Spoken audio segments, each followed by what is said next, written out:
Did you buy a Christmas yarn advent and you don't know what to do with it? Or you just do not have time to do extra knitting or the headspace to find a pattern right now? Stick around because I'll go over the way I use my advents as a big source of inspiration, but I do the actual knitting after the first of the year. Today, I'm not wearing any of my own knitted items. I've got a Christmas sweater that I actually got at Meijer last year. So it is surprisingly nice quality for a discount store. If you don't have Meijer where you live, it's much like Walmart, maybe a little bit nicer. The quality of the produce and the meat is nicer, but they've got all the different clothing departments and lawn and garden and sporting goods and toys and all of the same things, kind of like a super Target. So sometimes they have cute clothes in there and sometimes I pick them up, and that's where I got this Christmas sweater last year. Now let's move on to my one finished item. I got my baby surprise jacket done. And I'll hold this up. It'll be a little bit hard to see, but this is the front. It's got buttonholes on both sides. So whichever, if it's a girl or a boy, will determine where we put the actual buttons and which side is on top and which side is on the bottom with the buttons, and you just sew the buttons over the hole on the side that you don't use. Here's the back of the baby surprise jacket. Just so adorable and so little. The first one I made when I was just trying to learn how to use the pattern ended up more, I used a larger yarn, so it ended up more of a toddler size. This is sport weight yarn, and that's what the pattern suggested for a 0 to 6 month old. So, there's always a range of yarn sizes within each category. So without swatching, it's hard to determine the exact size of it while you're knitting it.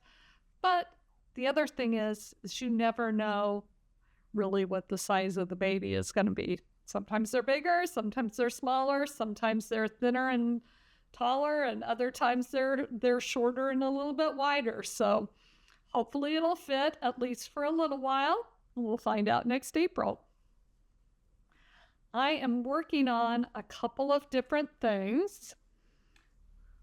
The first thing I'm working on is my cabled slipover or cabled vest. The more I work on it, the more I keep hearing slipover as opposed to vests. And I'm going to put this really quickly on a mannequin so you can see it a little bit better.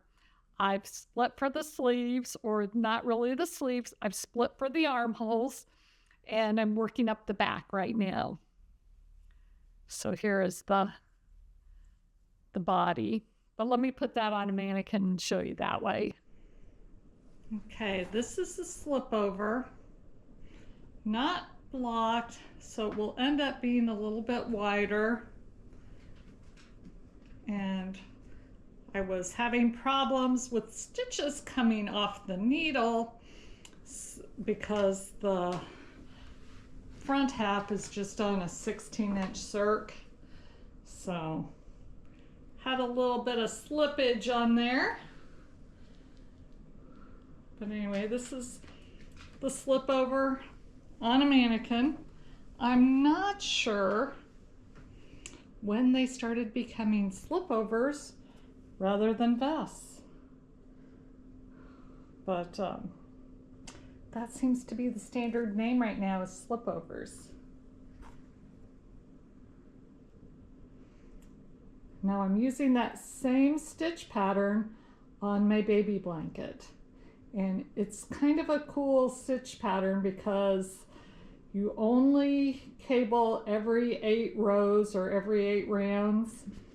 And so there's a lot of just knits and purls back and forth, which is relatively easy and meditative.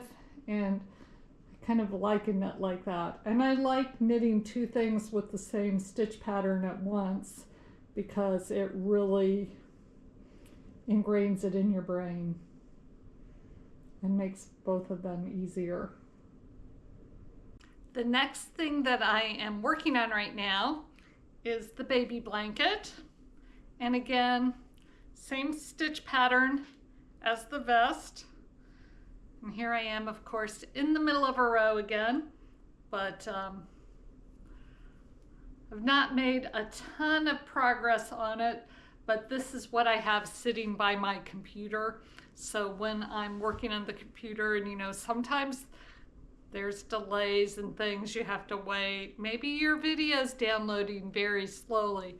So I sit and knit on my baby blanket when I'm waiting for my computer. So this is knit out of Barocco Comfort, and nice soft washable yarn, great for new parents because they can just throw it in the washer. The vest is in a non-superwash yarn. It's in Cascade 220 sport weight.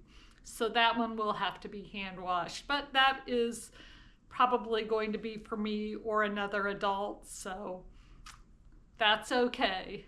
New parents, not so much. They've got a lot to do, and I don't want anybody to have to worry about messing something up in the wash. So that is my second thing that I'm working on, my baby blanket. And the third thing is my cousin gifts for Christmas. So this year I've decided, don't look, cousins. If you're one of my cousins, look away. But I'm going to do these I-cord, whoops. I'm doing these I-cord Christmas trees. And so I did get an electric I-cord machine from Amazon, and it really, I was pretty skeptical. I thought I would get it and try it and have to return it, but it works flawlessly. And I'll just insert a quick video of the machine making the I-cord.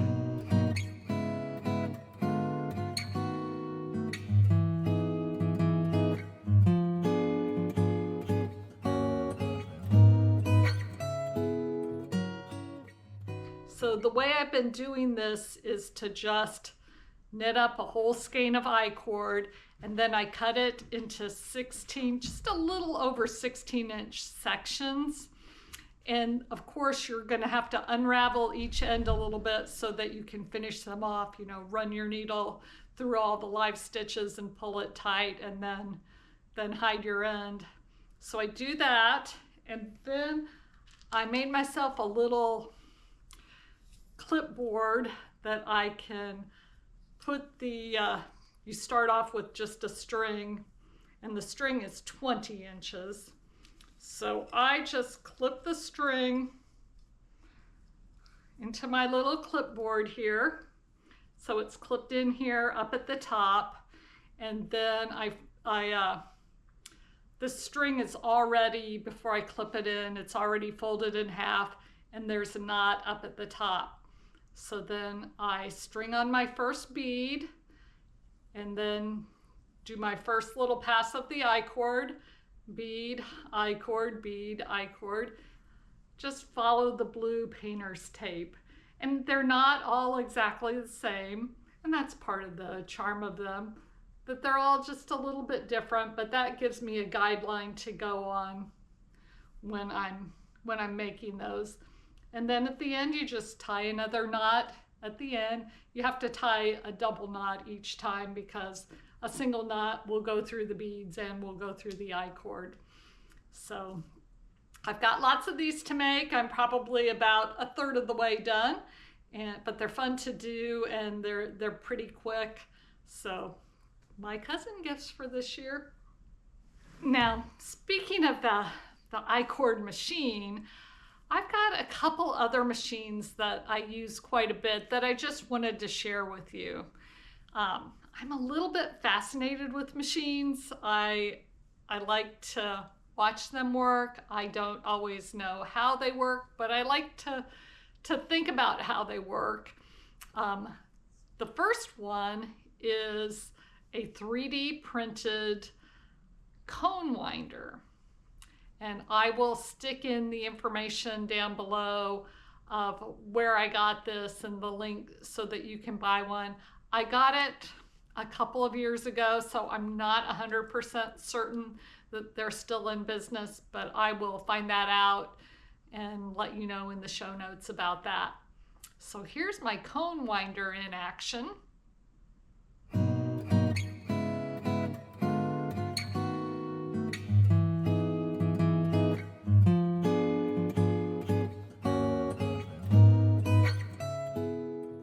The other machine that I'm totally fascinated with, and you've heard me talk about before, is my circular sock machine. And I have a machine that is from the early 1900s, I think about 1927. It's a Lagar 47. And I haven't figured out how to use the ribber, but I can successfully make socks on it. So this is the sock machine in action. It really is the most fascinating because the needles are constantly going up and down and they have to be perfectly in sync for it to work. And as you work on the machine, you get to know the little noises that it makes and the times where the tension may be greater or lesser, which means certain things, especially when you're going back and forth doing the heel, turning the heel, and turning the toe. So it's fun to use if you ever get a chance to try one. There is a pretty steep learning curve, but well worth the effort that it takes to do it. Okay, the part that you've all been waiting for, Advents. Here is my Christmas Advent for this year. It's from Nitty McPurley, and today is December 3rd. I have not opened any of them yet. So I am going to start with the first few days. This is all packaged in here nicely, and I don't think they'll fall out because they've got some sticky tape on the back of each square, each little box, so that they should stay put. There aren't any extras in this particular Advent, like stitch markers or anything like that. It's just the yarn, and that helps keep the cost down. But there is a lovely card from Devon. It says, "For God so loved the world that he gave his only begotten Son, that whoever believes in him shall not perish but have eternal life." So John 3:16. You're probably all very familiar with that scripture passage. The Advent contains 25 20-gram mini skeins. Mine is in DK weight yarn, but she also offered it in fingering weight yarn. I have had fingering weight before, and this time I wanted to try a DK. And I'm not sure what I'm going to make with it because it kind of depends on the colors as I open them up. But I do have a couple of, I know it's a lot of blues and greens, and I had a couple of other DK skeins from Nitty McPurley. One is this one in Fathom is the colorway, so it's a dark blue. And then I also have this Morel, which is kind of a purplish beige, and we had a dog named Morel after morel mushrooms, so this one's kind of near and dear to my heart. But I probably will use one or the other of these with the mini skeins, and I'm waiting to make that decision until I get them all opened up. So day one, let me just pull that out here. Woo, pretty blue. Looks like there are some little red parts right in there too. So that is day 1. And this is December 3rd, so I get to pull out 3 today. Day 2 is a tad bit darker. And then day 3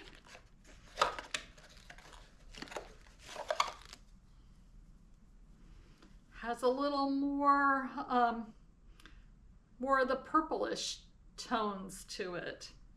So once I open all of these up, I will determine what I'm going to make with it, and I probably will use the skeins out of order. But an Advent is a great palette for you to just be creative with. Now, there was one pattern that I had seen, and I featured it in my potential Advent patterns videos, which was a couple of videos ago. I'll link that video. The pattern for the poncho is called Corey in for Advent, and it is worked kind of like a raglan, where it starts at the neckline and then increases at 4 points, but it's not 2 in the front and 2 in the back. It's center front, shoulder, center back, shoulder. And I really like that pattern, and I think it works really good for a fade. But since it gets larger and larger, the stripes will be of different widths. And I don't think I really want that for this Advent. I'm thinking more something that's constructed like my Solomon poncho, which is essentially a big rectangle, and then a short side is sewn onto the long side. So I think that's probably what I'm going to do, that in conjunction with some slip stitches. But like I said, an Advent is just a really great vehicle to let you be creative and maybe kind of design on the fly. It's fun to do. And if you haven't stepped out of maybe a comfort zone of following a pattern exactly, let your Advent be your vehicle to do that, to step out of your comfort zone and just make something. There's something that's really freeing about that. It really is my favorite way to knit. So I will let you go at that, let you ruminate on that a little bit, but give it a try, or at least think about it, and maybe that'll become your favorite way to create. Thank you so much for watching today. I so appreciate you being here, and we'll see you soon when I open more Advents.